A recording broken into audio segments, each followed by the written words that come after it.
The Chicago Ripper Crew, the horrifying crimes of the 1980s. In the early 1980s, the city of Chicago was terrorized by a group of sadistic killers whose crimes shocked the nation.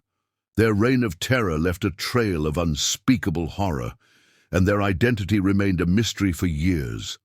This is the chilling story of the Chicago Ripper Crew. In the early 1980s, 4 men from the Chicago area would come together to form a deadly and deranged group whose crimes would mirror the infamous Jack the Ripper murders in both brutality and the lack of clear motive. The men were Henry E. Wall, Andrew Urdiales, James W. D. Boggs, and Richard R. Spivey, later known as the Chicago Ripper Crew. But it was Richard the Ripper Ramirez, the most notorious member of the gang, who led them into a path of carnage. The crew began targeting women in Chicago and its surrounding areas. Their first known victims were young women, often prostitutes, who were abducted, brutally assaulted, and murdered in the most horrific way. In 1981, the Chicago Ripper Crew struck for the first time, abducting a young woman named Teresa.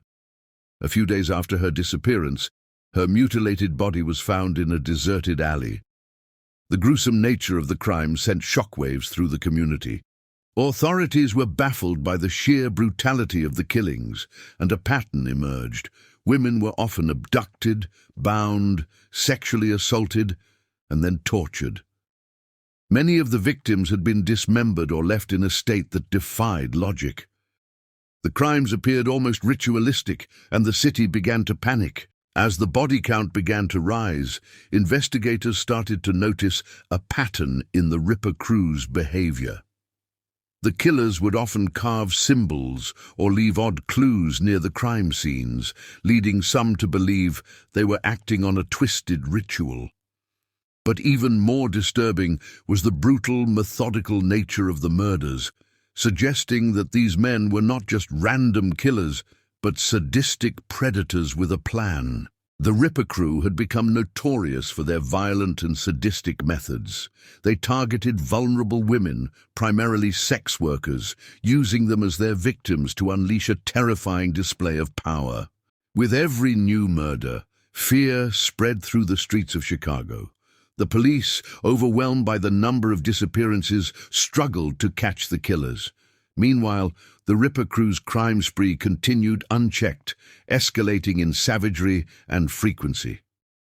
Despite the mounting pressure, investigators were stumped. The killers had no clear motive. They weren't interested in money or revenge. Instead, they were driven by pure sadistic pleasure. In 1982, after a tip from an anonymous source, law enforcement finally closed in on the Chicago Ripper Crew. The arrest of one of the members, Richard Spivey, led to the unraveling of the whole group.